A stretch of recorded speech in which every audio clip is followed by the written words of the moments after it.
Hey, I'm Abe, and today we're going to talk about, and this sounds too good to be true, but we're going to talk about how you can become a millionaire, not quickly, but relatively easily. It's called compounding interest.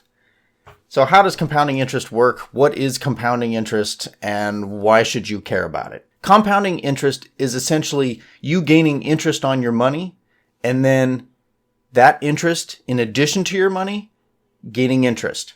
Right? It compounds on itself. So you get, let's say you deposit $100, you get a 10% return on that. So at the end of year one, you have $110.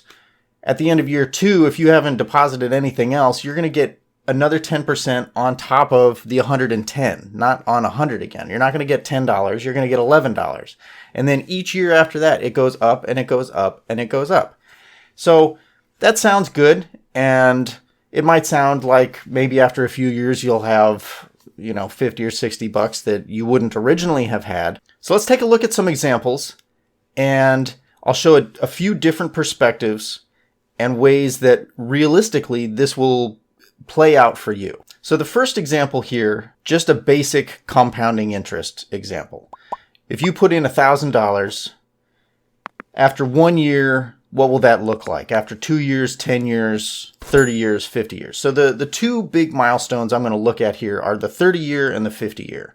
That if you're at the beginning of your career or just like maybe 10 or 20 years in, that this is how much you're going to see in growth. And so as you can see here, I've got $1,000. You put in $1,000 right now. That's it. You don't deposit any more after that, and then you just start earning interest. We can talk in a different video about how you would go about earning this interest, these different rates of interest, but suffice it to say that 6%, 10%, those are basically the growth rates over the last 100 years that annually the market gets. So you don't need to beat the market. You don't need to be a super...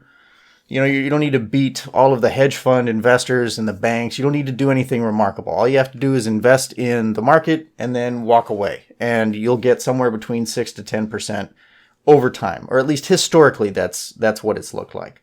So if you drop $1,000 into the market and it grows at 6% without adding any money to it, after 30 years, that $1,000 will be $5,700. After 50 years, it'll be $18,000. So you can see that it really adds up quickly. And if you think you're going to get, $18,000 sounds good. Well, what if the market did well or relatively well and you were able to get 10%? Well, now instead of 18,000, you've got 117,000. And instead of 5,700 after 30 years, you've got 17.5 thousand. That it grows significantly. And this is the value of compounding interest, that your money is growing, but the interest that you're getting on that money is growing as well. And that's the compounding part. And so just to give you an example, looking back at the last 10 years and why I've added 20% here as another benchmark or something to keep in mind is the last 10 years. We've got the NASDAQ, which manages and covers tech stocks primarily. The S&P, which is a general look at the overall market as a whole, and compared the two. And so for the last 10 years, without including 2020, the average annual return or interest rate on the S&P has been a little bit above 15%. And the NASDAQ has returned a little over 20%. So if you get lucky, or if you manage your investments incredibly well, and for 10 years you're able to get 20%, in 10 years you're going to get up to $6,100. Now, it's unrealistic to expect that you're going to be able to get 20% annual returns for 50 years. That would require something extraordinary. But if you did, off of one $1,000 investment, you're looking at $9 million now.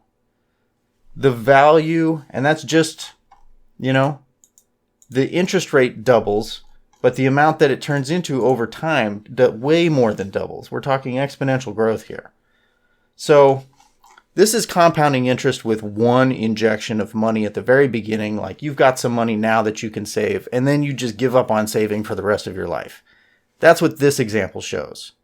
The next example shows compounding interest if you put $1,000 in every year. That's saving a little less than $100 a month. And that's a somewhat realistic goal for many people. So as you can see here, this is compounding interest.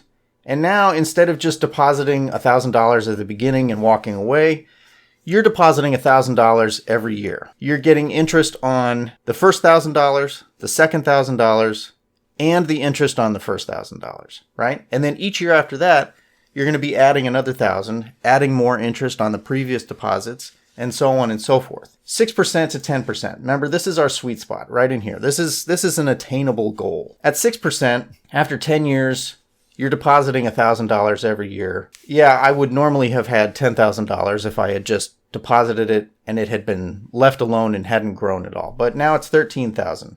After 30 years, you have $83,000 instead of $30,000. And at the end of, let's say, your career, at the end of 50 years, you have over $300,000. And if the market has done a little bit better than average or are on the higher side of average, and you were able to get 10% instead of 6%, now you're looking at $1.2 million just by putting in $1,000 every month or every year.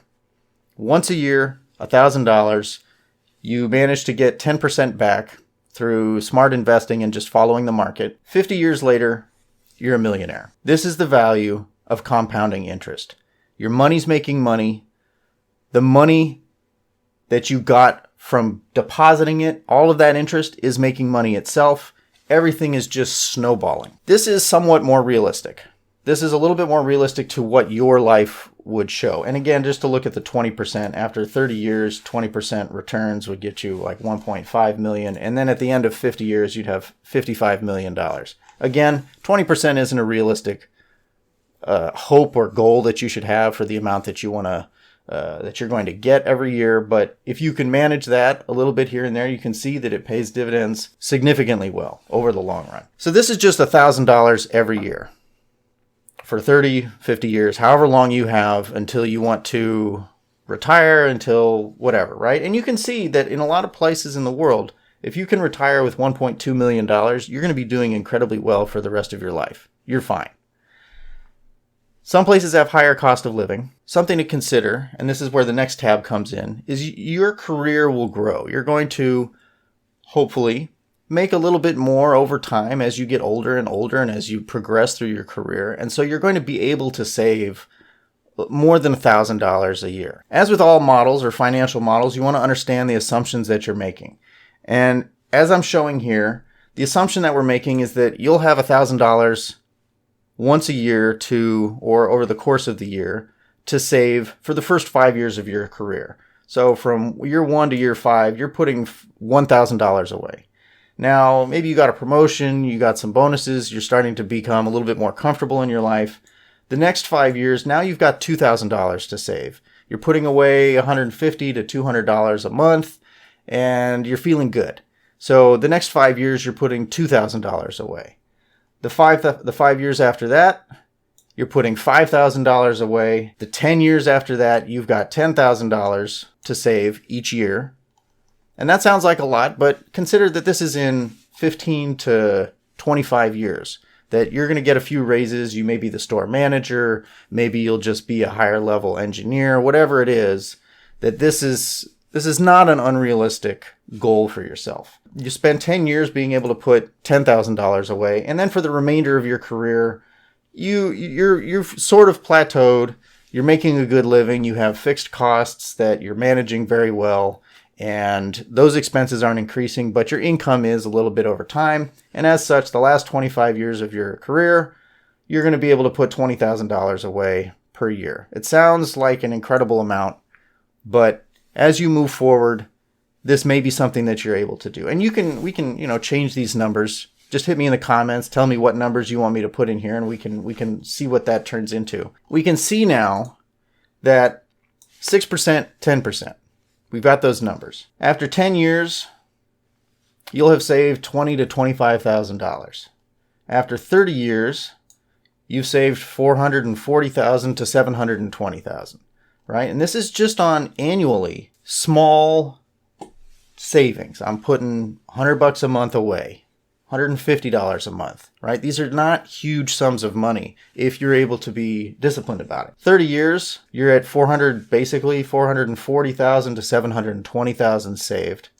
And then at the end of your career, you're at 2.2 million and 6.1 million, somewhere in that window, depending on how the market's done over those 50 years. Compound interest will make you a ton of money. And this highlights and emphasizes what we've been talking about in the past about having good budgets, having good discipline and understanding where your money's coming from, where it's going, and how to save just small amounts. And that the small amounts really do add up, or can add up to a ton of money. So if you want to be a millionaire, this is, I'm not going to say the fastest way to it, because, winning the lottery is pretty quick, but it is a reliable, time-tested method of building wealth for yourself, for your family. And you can see that it's not highly involved math. You don't need to be a PhD in economics to get interest rates that are, or returns on your money somewhere between 6 and 10%. You can literally just invest in the market, walk away, come back at the end when you're ready to retire. And this is about where your money will be. It's mind-boggling, but you can be a millionaire. The next video, we're going to talk about a concept called dollar cost averaging, and that will explain why coming in here and dropping a regular amount every year or every month or whatever it is and investing that will help you overcome the dips and the overall volatility or chaos in the market. It'll help you see the average as opposed to falling prey to the highs and the lows and, thinking that something's going to happen and all of that. So compounding interest is where the money's at. This is when people say, make your money work for you, or money makes money. This is what they're talking about. Do not pass up on this opportunity. Go out, work out your budget, save a little bit, and start down this path to hundreds of thousands of dollars, towards millions of dollars. It doesn't matter if you're 40 or you're 50 and you're just starting, right? Put away what you can and benefit as much as possible. If you're young, now is the best time. Get any amount that you can. If you want to save some from your allowance, if you want any of that stuff, save it, invest it, walk away, check on it periodically just to see, how you're doing, and keep putting money away. Keep saving. So that wraps us up for today. Next time, we're going to talk about dollar cost averaging and how that can protect you from the highs and the lows of the market and all of the volatility that we're seeing. Hit me up in the comments with whatever questions you have, any numbers that you want to see. Let's move forward and continue to build our wealth towards millionaires. Thanks for watching. I'll catch you in the next video.